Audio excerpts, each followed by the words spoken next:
I'm coming in to give you a review. Y'all, I'm calling it a review. It's kind of not a review. It's kind of like a review and a recap of The Love Lyric by Kristina Forest. And so I'm going to actually just get right into this review. Know that in the other clip, I was planning to string multiple of these together, but it may be that we just treat these book reviews as bonus videos. And definitely let me know if you have any questions. Yeah, I don't know how to intro this. So this is what we're going to do. We're just going to get right to my review. Let's go. I'm coming in for my next read. Y'all, I've been trying to do these reads to recap them once a month, but I move too fast and it just goes out of control and then I forget. So I'm gonna try it this way of like recording something super quick when I finish and then string them together, and let's see how that goes for the month of April. So with that said, the first book that I'm doing in this fashion is called The Love Lyric by Kristina Forest. And I'm not sure if the camera will flip it, but just in case, I'll make sure I put whatever in the description box for whatever books I talk about. So this book was one of the finds that I had when we went to Barnes & Noble for my birthday. I like going to Barnes & Noble. I don't go often. I admit I buy a lot of my books from Amazon because having them digitally or being able to do it at any time is just it's a benefit for me and it's convenient. That's the word that I wanted.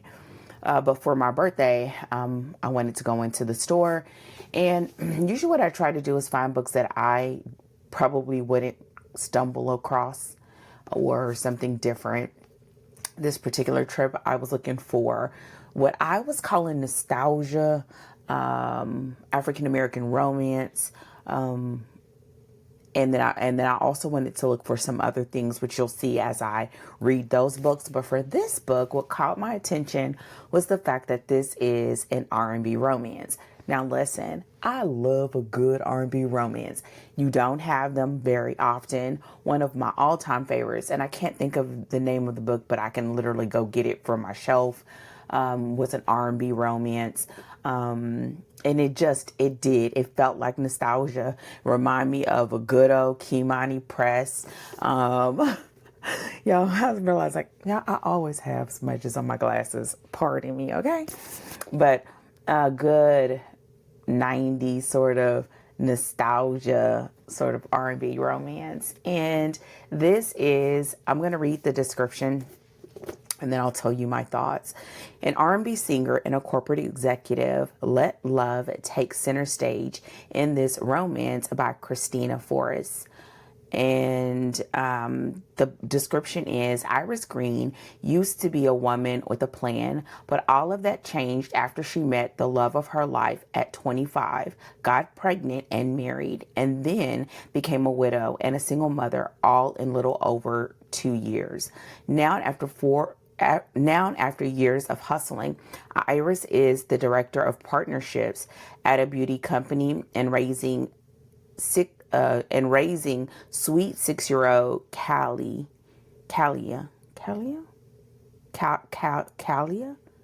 I believe y'all, by herself.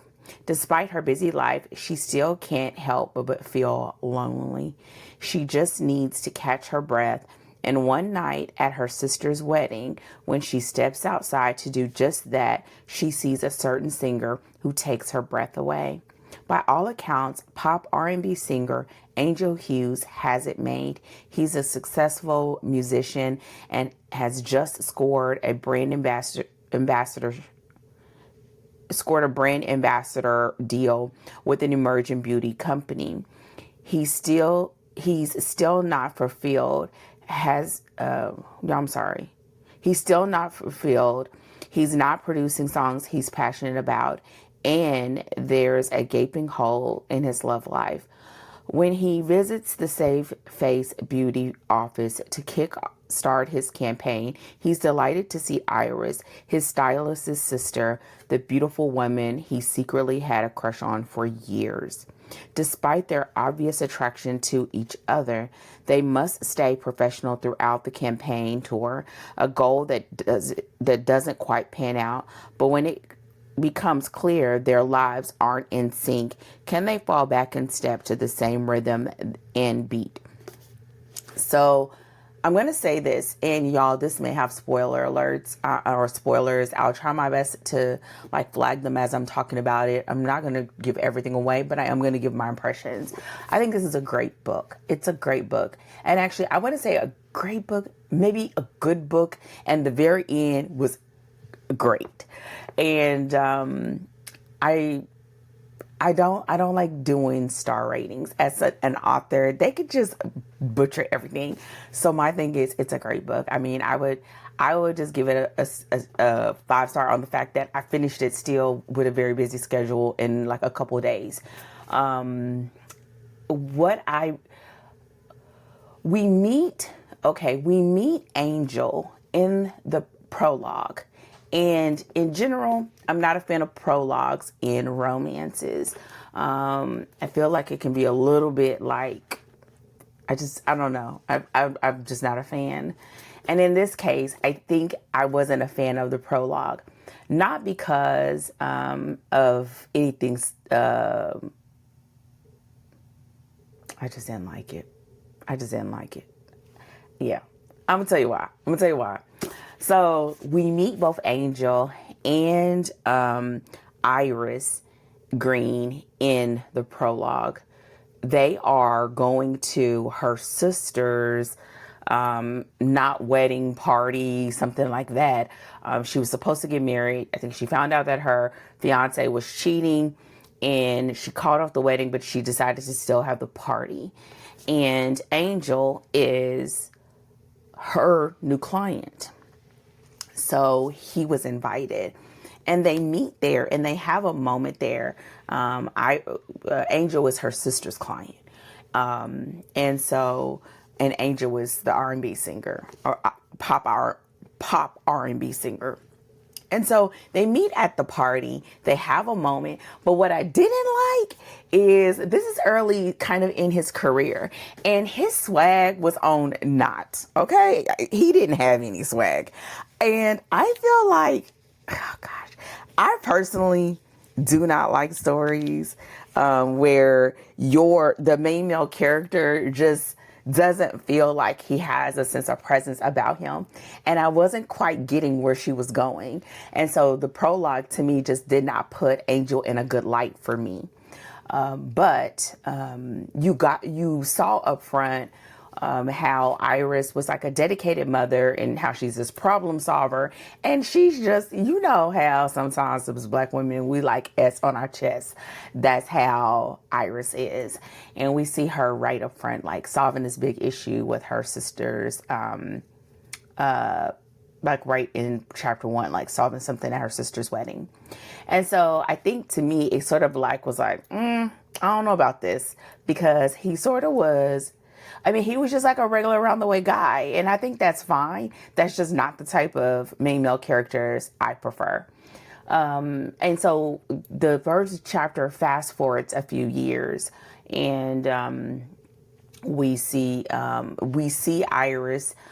They're back at another function and she's at her sister's wedding. The same sister that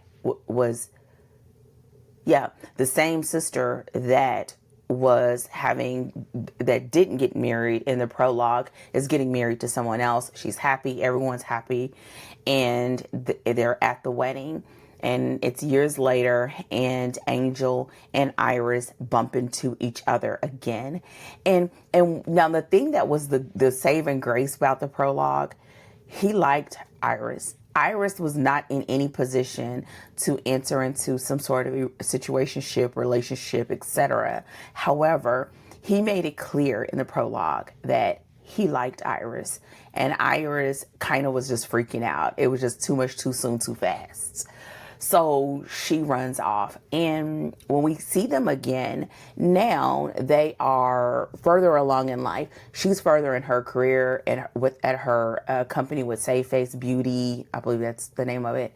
And he in the prologue was sort of like an up and coming R&B singer, but he didn't have any hits. He went from being a gospel singer to an R&B singer. And by the time we see him again in chapter 1, he's that guy. He's on the charts. He's doing well. His career is budding, and he is still a client of her sister's. And this is why he's at the party. And he has not forgotten Iris. And Iris, even though she didn't think as much of their encounter as he did, she doesn't think he would remember her. And now she knows who he is. Then she didn't, because he hadn't done anything really. And when they meet again, he has, and he's signed on to be the brand ambassador for her company for their skincare products. And so, of course, something happens to someone that's supposed to go with him on this like little tour to their stores and signing and trying to put the company on the right foot, because they had a really bad brand campaign trip and had some bad press, and they really need this to turn the company around. And so the person that was supposed to accompany him on this tour cannot, because she's put on like bed rest or something like that by her doctor because she's pregnant, and it means that Iris must go on this trip. Now, Iris and Angel have chemistry. Angel is trying to figure out like what to do about the situation, because every time he asks her sister about her sister's like, she's not ready for anything, maybe that's not a situation that you need to be concerned with. Essentially like trying to push him off, and not in a bad way, and not in like a cock blocking way, but as in she knew her sister basically in her mind wasn't ready to date. And I mean, he has a lot of female fans. And then Iris, when they come back together, is like, okay, she recognized him and she saw him before and she remembered their encounter. It was like, she remembered it, but she also has seen him since then, dating models and dating celebrities and blah, blah, blah, and thinks like there's nothing about your life and my life that's even on the same page. So they go into this trip. Y'all, this story is like this nice little rap between more like Girl Next Door, opposites attract, real opposites attract. But at the same time, the author did a great job of having them be opposites, but at their core, you're like, it's something about them. And let me tell you, as the story goes on, I could respect his swag, because he understands the assignment that he is into her, but he can't push her too far too fast, because she's like, no, I can't cross that line. This is my career. This is what I do. And we already are trying to bring the company back. And he has like fans that are going crazy, and he's like that guy. The thing that I feel like that it was just like the element of this story that really just brought it together was the layers underneath the surface. The fact that Iris, she is a single mother because she married who she thought was her soulmate or the love of her life. And then she was pregnant. She was pregnant, got married. And then he passed away suddenly. And so she is essentially just trying to like, she's the one that has it all together. And, she's in counseling. She's doing the things to make sure that she's healed and that she's a good mother and that she's whole. But at the same time, there's a layer underneath there of like fear of losing something again and losing someone again. But their chemistry with each other is just is there. And what I like about the chemistry is Angel knows he's into her. And I think in a lot of ways, she knows she's into him, but that line of professionalism and the fact that they just have two totally different lives. And Iris is a person that she she plans everything. This is not in her plan. And it's not in an annoying planning kind of way. It's just like a fact that everyone accepts about her. And it's what makes her an efficient team member, an efficient at her job, helpful to her parents, helpful to her siblings, raising her daughter. It's just how she is.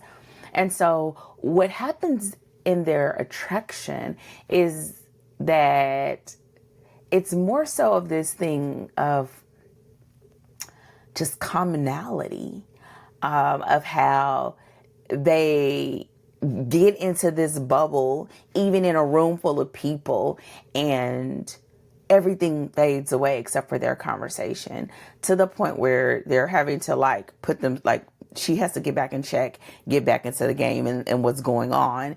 And he just wants to be wherever she is. And so I think there's this nice little dance that the author does between him sort of having this, like, I don't want to say he has an alpha presence, but it's not a beta presence. And at first I thought he was going to be sort of like a cinnamon roll character, but he's not. He sort of has that really strong, quiet confidence, and it would be even more confident if he didn't have his underlayer. His underlayer and the current that's running through him is the fact that he was raised in a very religious, strict background, and that his mother still to this day does not approve of him singing secular music. And that was something that I could truly understand and identify with. I appreciated the storyline. I think the author did an amazing job of him being raised in a very strict environment and just being a lover of music.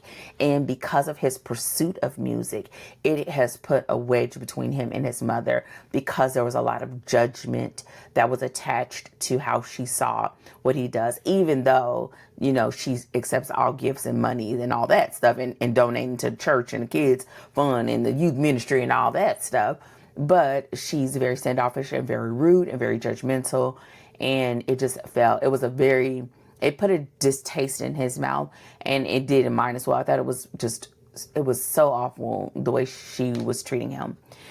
And I think what happens is that because this is sort of like a road trip, tour type of a romance, it is goes over the course of like a week or so, and they're going to different stores across the country to debut his brand ambassadorship and the new product and the new bundles. And you're seeing him at work, of how he interacts and engages with his fans, how she manages an environment in this campaign, and how they get to a point where they really can read each other. She, in a lot of ways, is still, I would say, not, she believes she's ready to move on. And I think she is, more than she realizes.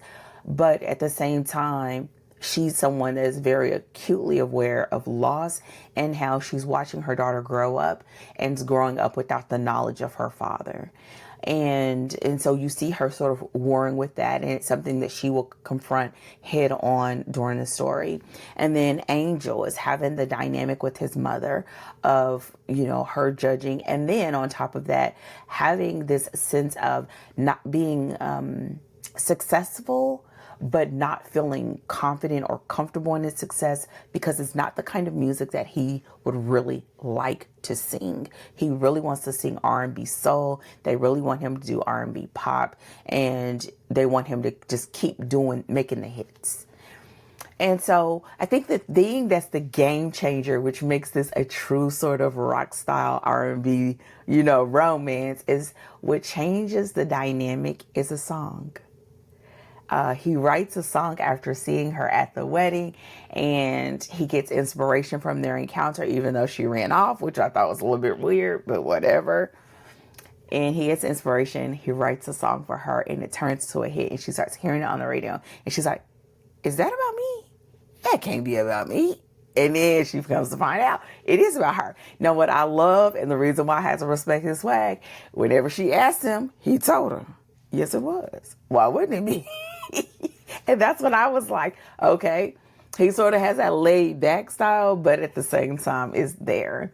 And so I will say that I do prefer, normally my romances either a little bit steamier, or this was so this was such a slow burn that I almost thought it was a sweet romance. I mean, I don't think they kissed until about the 65-70% mark in the story. And there is intimacy on the page, and that was at about the 75-80% mark. Listen, it was a slow burn, but it was good. Like a slow burn. But what I appreciate about that is the fact that you were dealing with a huge dynamic between the grief, the loss of her husband, the raising of her daughter, the fact that her job was on the line. She's a sole provider. You know, it was so many things. One of the things that I disliked about this story is I kind of felt like if I've never been in this situation, so I can't like say that I know, but I felt like the amount of time that had been separated or had been since her husband's death, and I felt like it just felt like in the beginning it was going round and round and round and round and round, and it wasn't like, okay, get past it. That wasn't the feeling, but I did feel like it sort of was stewing and not going anywhere, sort of like it was just going in a circle like a carousel, and that's the part that I didn't like. It was helpful that the sisters were amazing. Her co-worker Bree, his bodyguard and good friend Ray. Like, there were so many different elements about the story that helped to offset it a little bit, but I do wish that it would have been pulled back just a little bit more and maybe moved the steam up just a little bit more. And I do also like that for both of them, that when they had their moment of separation, that they had an opportunity to really address the things that were those undercurrents that needed to be really handled so that they can be able to explore the fullness of what they were experiencing. And they had some really great moments, ice skating, you know, going out on dates, going out on walks, getting to know each other. And there was a lot of that took place that was helpful. But again, I do, thank you, I prefer a little more steam, but the scene, it was written well, and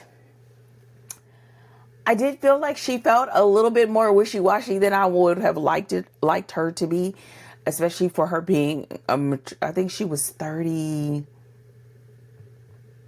or 33. And so, yes. So with that said, I think this is a great read. This would be a great read if you are someone who does like a Swedish romance with a lot of chemistry, great family dynamics, very heartfelt. It does have that sense of nostalgia.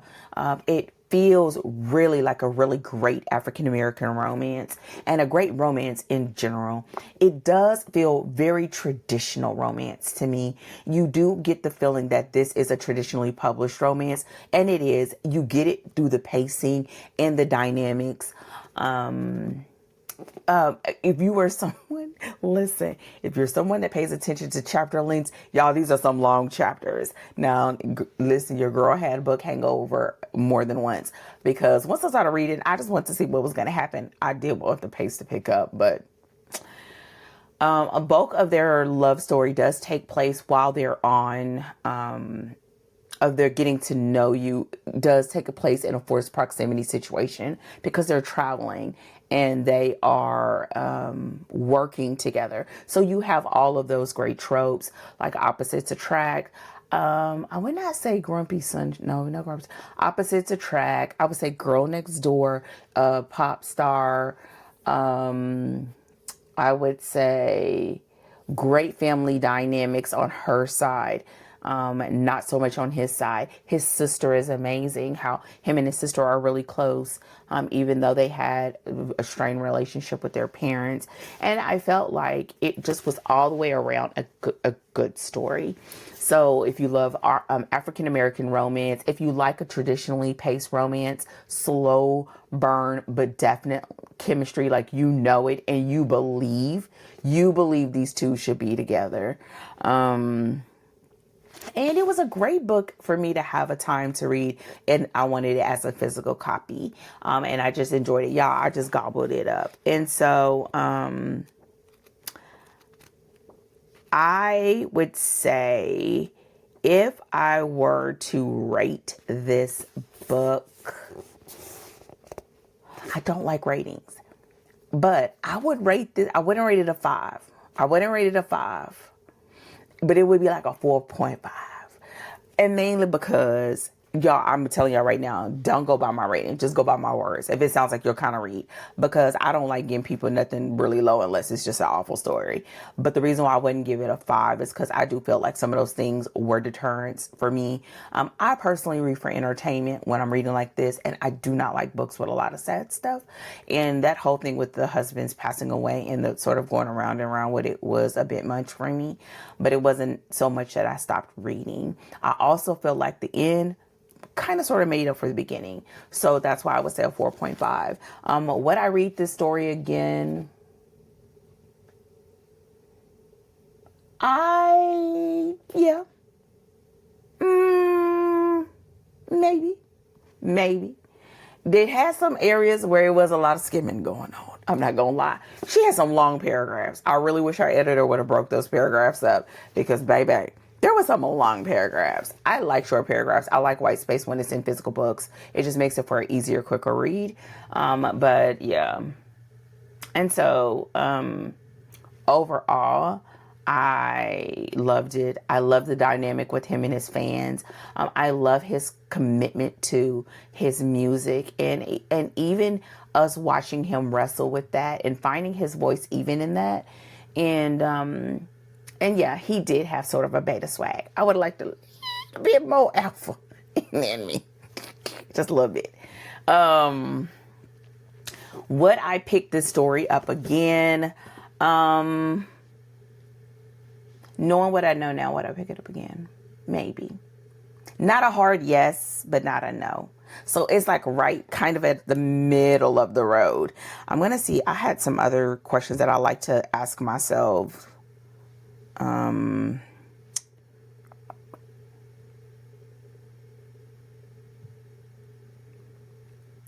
I also think if you're someone that like a kind of like a cozy romance, that you would like this. It's not in a small town, but I feel like because their proximity is so close, and it's such a contained environment because he is a celebrity, it's not a whole lot of people coming in and out, that it did make it really, really good. Oh, that was the other thing. What made it unique? What made it unique? I'm trying to think. Did something make it unique? I don't think I can say. Yeah. I don't know if I would say anything made it unique, but I do feel like if you're just looking for a good romance to read, it handles that. It understands the assignment. That's what I would say. I don't know if it's anything I would say is per se unique about it, though. I do think the dynamic with him and his mother was different. That maybe was something I haven't seen, but I could understand as someone that was raised in a very very strict sort of religious environment. I can understand that. What else? What surprised me?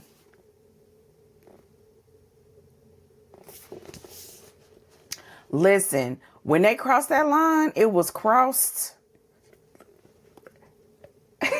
Even if she was a little bit, I don't know if regretful was the word, but it was. I don't know if it was so much a surprise. It probably took so long that I didn't think forever. But there was a couple of hints early on that I was like, this has got to have some on the page scene, because it was just a couple of moments that made me feel like, okay, it's got to be.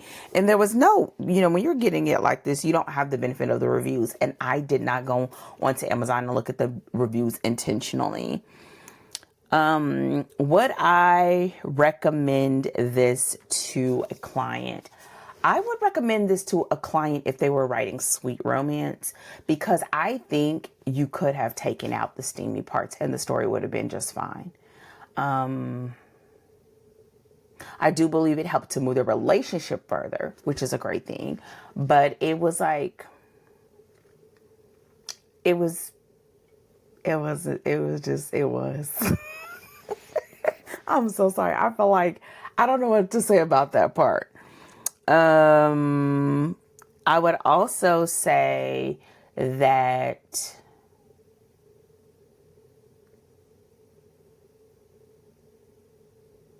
I was trying to think if I thought it was, the other reason why I would probably recommend this book is I think it's a really great demonstration of a traditionally published romance. I do think that. But I do feel like I really would have benefited, and this will probably go into my editor's takes. I think I would have benefited from having some more highs and some more highs. We had the lows, but the lows are more like depression or depressing. And then there was the all is lost moment in this book. Now that was good. Like how they came out of that was good. But I really felt like I would have liked a little bit more dynamic of highs and lows. It really was pretty even kilter. And that's probably a downside for me when it comes to this book.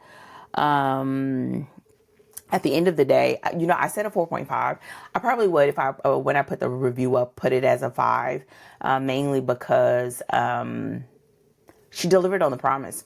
The promise was had. There was R&B, there was a romance, the characters were developed well, the world was developed well. I would have, again, I think if there would have been a little bit more highs and lows, to feel like more of a dynamic, and versus everything feeling like it was kind of like not flat, but just the same. It was a lot of felt like sameness.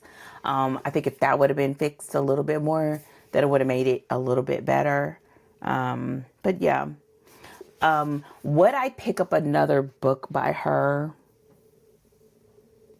I would consider it. I wouldn't run out to do it though. Like right now, I'm not interested in reading another one in the series. But I would consider it.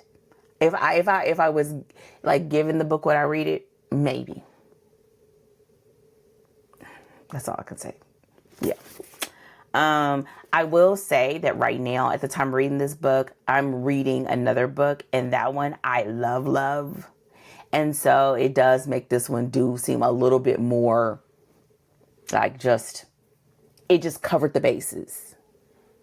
And then the end is where it's sort of like, oh, okay, like I set up and I really wanted to finish reading it. But the other parts of it was kind of more, I think this would be great for a non-romance reader. Listen, oh my gosh. Listen, y'all, I just finished it. So the more I think about it, the more it's becoming clearer. I think this will be for someone who is not a huge romance reader, but wants to give it a try.